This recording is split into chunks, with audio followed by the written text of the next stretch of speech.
Estas fotos son de la serie que se llama Áptica, que son en el fondo como una especie de foto performance donde hay como puestas en escena de manos tocando desde huesos encontrados a piedra, a partes de animales o algunos de los silbatos que yo fabriqué. Y es como una pequeña como meditación sobre como el tacto, como pensando en una especie de lenguaje o como un alfabeto de tacto, como con gestos. Y eso también siempre ha estado muy vinculado como con una serie también de textos y de poemas que tenían que ver con eso. Y sin embargo se mueve, la famosa frase que habría dicho Galileo Galilei y que es revisitada por diversos autores como Latour y Serres. Inspira a una de tus obras, el título. Nominación y frase que veo que atraviesa todo tu cuerpo de obra. ¿Qué es lo que te ha movido y mueve a trabajar desde y con el ímpetu de la Tierra, sus manifestaciones geológicas y también de energía? Cuando hice Sin embargo se mueve, estaba muy obsesionada pensando en el movimiento y la representación del movimiento de la Tierra, pero desde una perspectiva como muy, no científica, pero sí distante. Había una frialdad en el fondo en pensar, en reducirlo a un problema de movimiento, que al mismo tiempo me parecía como muy iluminador en relación como al habitar este territorio. Estaba pensando mucho en cómo se construye una identidad desde el territorio, como, de un territorio como este, y cómo esa identidad está marcada por un territorio que se mueve. Entonces, cómo se manifiesta algo sólido a partir de algo cambiante. Entonces, esa pregunta sobre el territorio me hacía pensar también en política, en el sentido de permanencia. En ese momento creo que coincidía más o menos con que habían empezado a botar algunos murales del metro, o habían otros hitos de la ciudad que desaparecían muy rápido, y a mí me parecía como, de alguna manera, dolorosa esa pérdida. Y por el otro lado pensaba como, bueno, pero es que ¿por qué estoy pensando en una estabilidad que nunca existió acá? Es un lugar de tabula rasa. Entonces partió un poco desde ese lugar la observación sobre la tierra y el paisaje y como ese cambio permanente. Y después ocurrió el terremoto del 2010, que ocurrió cuando yo había estado en el proceso de investigación de ese trabajo. Y me pareció que la perspectiva tan fría que yo tenía sobre el paisaje y el movimiento en realidad no tenía nada que ver con la experiencia de un evento de ese tamaño. Entonces, principalmente porque apareció el factor del cuerpo para mí, como el cuerpo era como el receptáculo de esa experiencia. Y ahí en el fondo es donde aparece el cambio y claro, y la frase, por ejemplo, sin embargo se mueve, ahí toma otro sentido también, porque es como ese movimiento no es solo una observación, sino que es un sistema complejo. ¿Y por qué dices que tenías una percepción demasiado fría? ¿Antes del terremoto? ¿Por la distancia? Yo creo por una distancia también de pensar el tipo de obras de arte que yo podía hacer. Creo que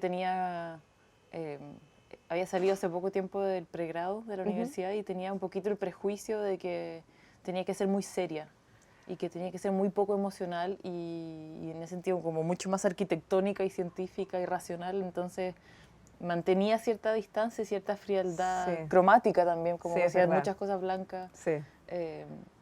Y me parecía que el cuerpo no tenía espacio ahí, en el fondo. O no sabía cómo articular el cuerpo en ese trabajo. Supongo que también era una malformación académica de los profes, la abstracción y el rigor, por sobre otras cosas, pero en el fondo fue súper liberador para mí dejar eso atrás, como esa careta minimalista era compleja. Es que cómo abstraerse en el arte de las sensibilidades, el afecto, el cuerpo. El cuerpo es como nuestra primer límite, barrera con lo que nos relacionamos con los objetos. Claro. ¿Cómo sacarlo? Y yo siempre había sido súper sensible, o sea, no sé, los terremotos a mí me gustaban desde chica, me acostaba en el suelo. Siempre he sido esa persona muy sensorial. Y yo creo que en la universidad como que pensé que tenía que guardar todo eso y creo que también tenía que ver con los espacios que tenían artistas mujeres, como para ser tomadas en serio tenías que jugar el mismo juego que los varones que les iba bien y aparecía ahí el lenguaje de la abstracción y la arquitectura y lo recto y lo frío. Sí. Y no tenía muchas referencias de artistas que trabajaran desde otras sensibilidades. Creo que a partir de esa paradoja de la naturaleza, como lo destructivo, lo destructivo y lo atractivo, empieza a crear como una visión un poco más integrada y compleja de nuestra relación con el territorio. Cada vez más veo que hay interés de la práctica, el pensamiento artístico sobre nuestra relación con la tierra.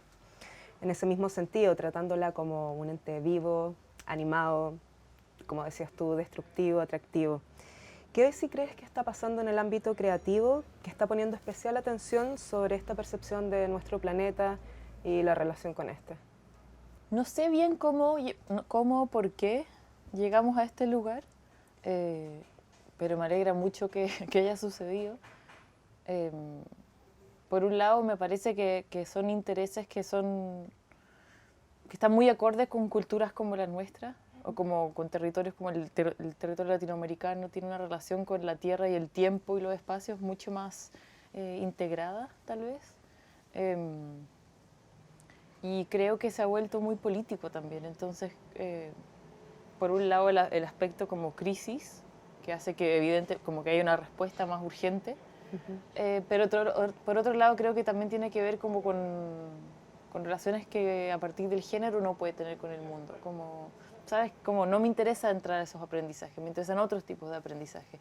Y en ese sentido, como esos aprendizajes pueden devenir de especies no humanas, de procesos más largos, de ciclos menos comprensibles. Creo que se integraron muchos factores que convergen en esta forma de trabajar. En algún momento se me ocurrió que eran como lo que llamo un poco para mí como nuevos latinoamericanismos, que me parece que son formas muy bonitas de trabajar, son más un sistema que se afecta en todas sus partes, más que la producción de obras fijas o finitas. Y hay varias personas que me parece que trabajan como desde lo multidisciplinario hasta lo multireferencial. Entonces, como desde una planta hasta un texto como referencia, hasta una crisis político-hídrica en una zona. Me parece que hay como una especie de entretejido que se empieza a hacer donde los factores convergen en esta nueva forma de trabajo que me parece muy atractiva y muy coherente. Como, no sé bien cómo sucedió, pero creo que fueron esas cosas que se van afinando desde distintos lados y suceden, como son inevitables también. Ahora, yo creo que también pasa que no todas las personas que producen cultura están en esa sintonía. Creo que todavía hay como mucha distancia y reticencia y malos entendimientos también para los dos lados de, por ejemplo, ideas, no sé, pues, de la Pachamama, como desde mal usar la Pachamama a una especie como de moda también. Sí, por supuesto. A por otro lado pensar que todo lo pachamámico responde a una falta de, no sé, de algo. Creo que también es frágil todavía. Es una conversación que produce muchos anticuerpos aún, creo. Sí, pero a través del desplazamiento de nombres, de conceptos, das paso a esta libertad para crear estos mundos posibles, imaginarios, claro, paralelos quizás. Yo creo que tiene que ver también con que siempre creo que el rol de la ficción, y me encanta la ciencia ficción también, tienen como el súper valor de que pueden rellenar los espacios que quedan fuera de la historia, de lo oficial, digamos. Entonces, no sé, cuando hay temas o experiencias que no entran a un archivo, como, no sé, en el caso, podemos decirlo respecto a los terremotos, pero es algo que también pasa en cómo se narra la política o historias más traumáticas, como si es que un terremoto se reduce a un 27F a un 8.8, queda fuera mucha información que tiene que ver, por ejemplo, con la subjetividad del cuerpo, con el dolor de la pérdida, con un montón de factores. Entonces, cuando eso está fuera, ¿cómo relleno de vueltas, en el fondo, para construirlo? Y entonces ahí la ficción a mí me parece muy importante. Y la ficción también tiene eso de juego, de partir de un precepto que dice como, ¿qué pasa si? Bueno, y hablando de estos desplazamientos que haces, de estos juegos imaginarios, ¿cómo son tus procesos de creación, de investigación? ¿Dirías que tienes metodología? Y si es que las tienes, ¿cómo las describirías? Em, yo creo que tengo metodología y también eh, soy matea igual, como cuando me interesa algo y armo como calendarios y procedimientos y Excel y qué sé yo, pero creo que por lo general lo más importante es cómo las cosas se transforman en otras. Entonces, no creo en los procesos como cerrados de las obras. Entonces, por ejemplo, en uno de los últimos proyectos que estaba trabajando, que es el que se llama Nazca Sudamericana, parte con un poema y una pieza sonora que van mutando, como que devienen como desde una pieza sonora deviene a una performance en vivo, que deviene en un video, que deviene en un objeto escultórico, que deviene en una instalación. Entonces, esa como afectación disciplinar es muy importante como metodología para mí.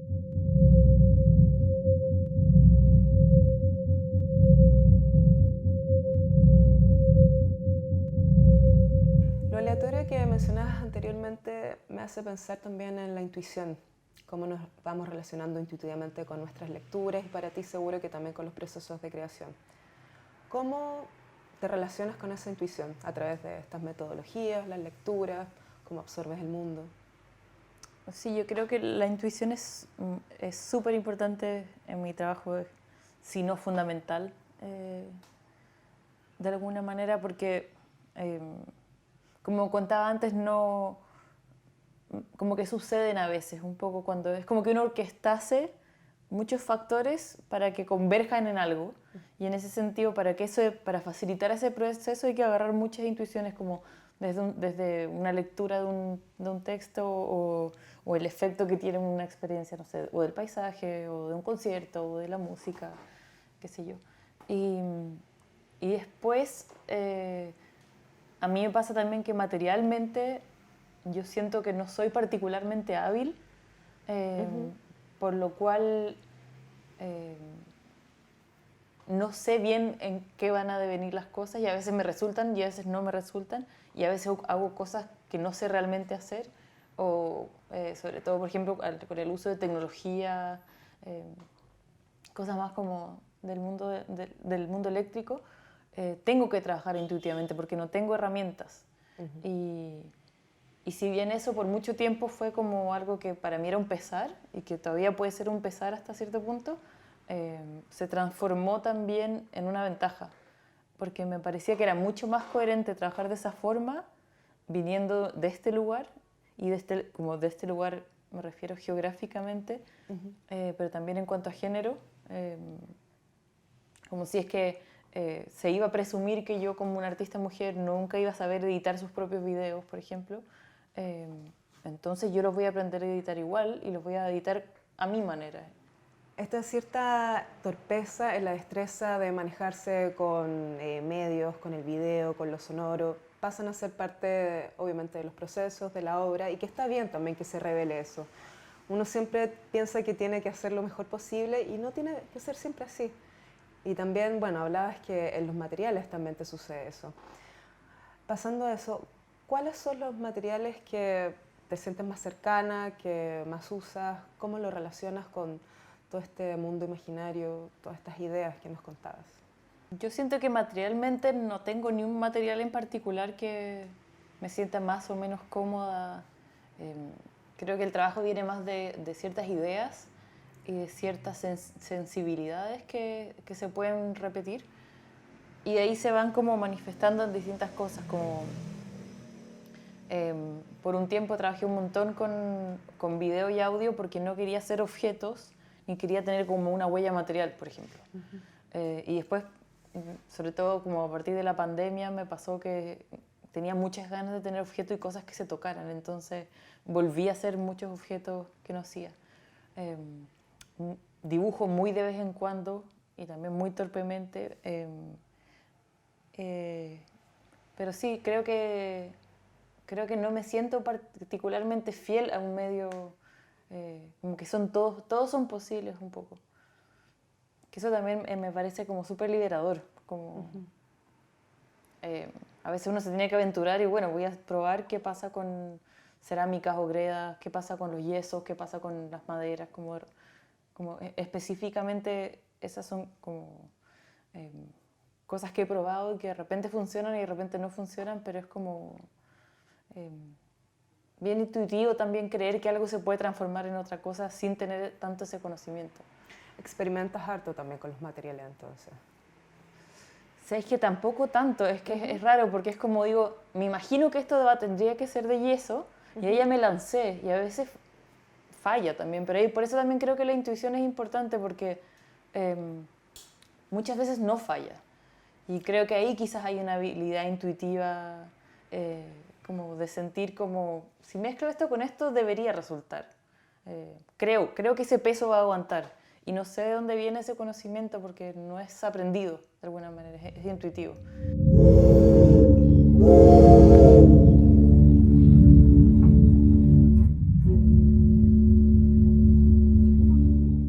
A través de lo performático, donde hay una fuerte presencia de lo sonoro, voces, registros, das vida a lo tangible, los cuerpos, los sentidos, las percepciones.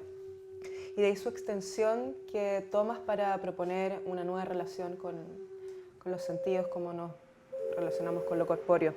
¿Cómo describirías estos niveles de interacción entre estas capas y qué es lo que te ofrecen? ¿Cómo te relacionas con todo esto? Yo creo que específicamente, por ejemplo, entre sonido y cuerpo, una de las cosas que me parecía muy atractiva desde el comienzo es que el sonido te sucede y te atraviesa y tiene de alguna manera es como una desjerarquización porque también hay sonido que se percibe vía tacto, tiene como un diálogo también con el cuerpo más integrado versus por ejemplo la visión que tiene esa jerarquía de la dirección que a mí siempre me pareció un poco molesta y demandante. Entonces en ese sentido me parecía que en un momento estaba pensando mucho en esto y sentía que el mundo visual era muy agresivo en sí mismo porque tenía la posibilidad de ser cortado. Como yo puedo decidir no verte, como si me tapo los ojos. Y me parecía que esa posibilidad de rechazo y esa necesidad de una frontalidad direccionada y concentrada en los ojos era muy poco integral y muy poco atractiva para mí. Y ahí empecé a trabajar con sonido y me pasaba que el sonido me parecía mucho más democrático respecto al cuerpo.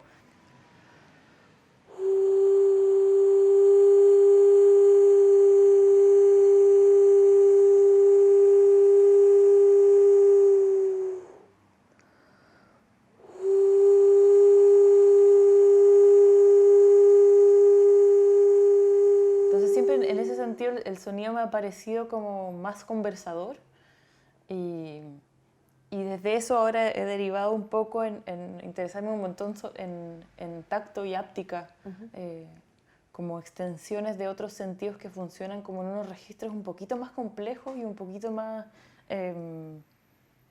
complicados en su subjetividad, digamos. Y particularmente después hay como ese problema entre cuerpo y sonido se traduce en distintas formas en distintos proyectos. Por ejemplo, hay una obra que se llama Terremoto para 15 cantantes, que es como es una obra sonora para ser performada en vivo con cantantes de ópera y silbadores, que lo que hacen es traducir en vivo, a partir de una partitura sonora datos sísmicos del terremoto del 2010 que había sido como grabado en distintas estaciones. Esa partitura y ese dato sísmico en realidad es como una traducción de software, digamos, de número a sonido, que es como para estudiarlo, no tiene como ni una fidelidad en cuanto a registro.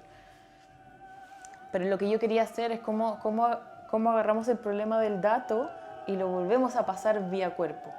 Era como que había que devolver el dato, como redigerirlo y sacarlo de otra forma.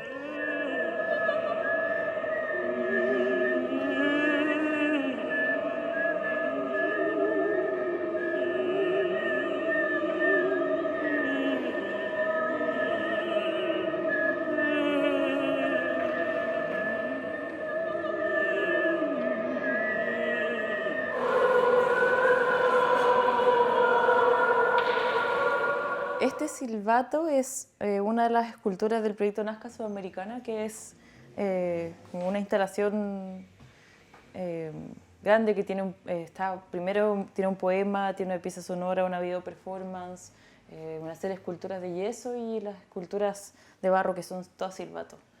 Y que es también, estos son los cuadernos como de investigación de ese mismo proyecto. Estos son algunos bocetos de las esculturas. Como este después se fabricó casi tal cual, de yeso, y con una especie de tela que es como una especie de panty. Estos eran los primeros bocetos de las performances. Y acá, claro, armaba estos como collage para hacer los dibujos, pero que también era la forma de ir pensando qué tipo de interacción podían tener los participantes. Y algunos objetos también algunos que se lograron hacer y otros que no. Y también los bocetos de los silbatos, que fueron como la última etapa. Y después este otro que es como la continuación, cuando ya está más pensado el montaje de ese proyecto. Y así como que fueron creciendo la complejidad de los bocetos, pero también empieza a aparecer acá como ya las especificidades, como el vestuario, la performance, cuáles son las piezas sonoras que iban a sonar. La geología, el tiempo profundo de la Tierra, lo tectónico, están dando paso a una perspectiva de género en tus creaciones, desde el feminismo, el ecofeminismo. ¿Cómo describirías esta relación en tu trabajo y cuál es la importancia de entender la naturaleza desde esta sensibilidad, desde este punto de vista? Me pasa que había trabajado mucho con los terremotos y la experiencia de los terremotos y el recuerdo, sobre todo, de cómo era esa experiencia. Y llegó un punto que también después de como de 10 años de esa investigación, empecé a no cansarme, pero me parecía que era muy reducido el problema. Entonces empezó a ser más interesante para mí pensar que había una naturalidad en un evento como un terremoto, que solo tomaba un rol y una carga de violencia y trauma una vez que tenía que ver con nosotros y una vez que en el fondo dejaba en evidencia, por ejemplo, políticas públicas de construcción o de cómo las ciudades se han asentado en los territorios. Pero que en sí mismo no es moral, digamos. Un terremoto no es bueno o malo, claro, porque sucede cíclicamente. Es un fenómeno. Claro. Entonces me interesaba mucho en esa desmoralización de un evento sísmico y pensé también como que otras cosas tienen ese mismo, y me parecía también que en un momento el erotismo y el deseo tienen también ese problema de ser desnaturalizados. Y pensaba en ese momento, por ejemplo, cuando una persona se atrae por otra persona, aparece como una especie de energía potencial muy grande que tiene más que ver con el deseo, no con el evento. Tiene que ver, no sé, como con todo lo que sucede antes de encontrarte, por ejemplo, con esa otra persona.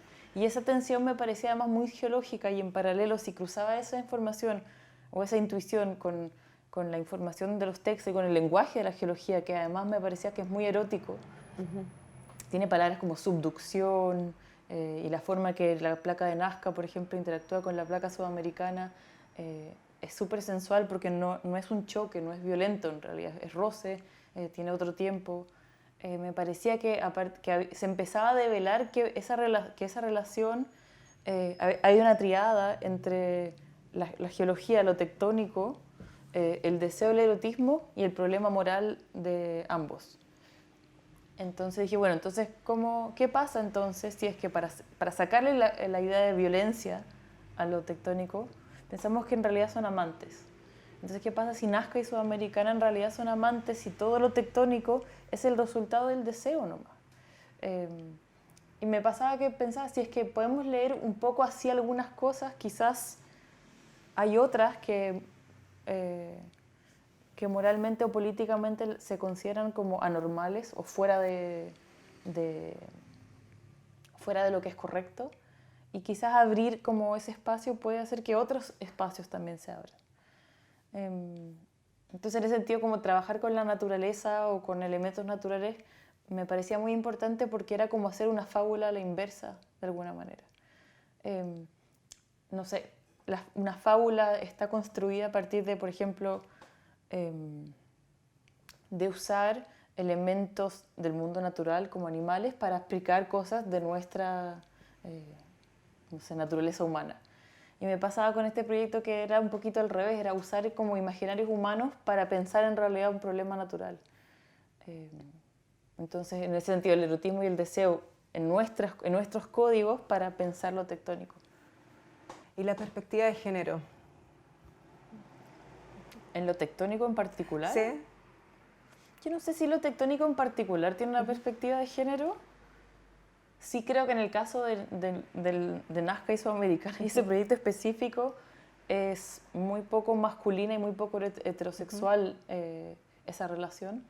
Y en ese sentido podría pensarla que tiene más que ver con un imaginario más propio de mujeres o de relaciones quizás más lésbicas o de relaciones o con, no sé, con las mismas piezas que armé tenían más que ver con posturas de manos que tenían más que ver con masturbación femenina, por ejemplo, y que tenían que ver con el lenguaje del roce y el deseo, no versus lo penetrativo y ese tipo de relaciones.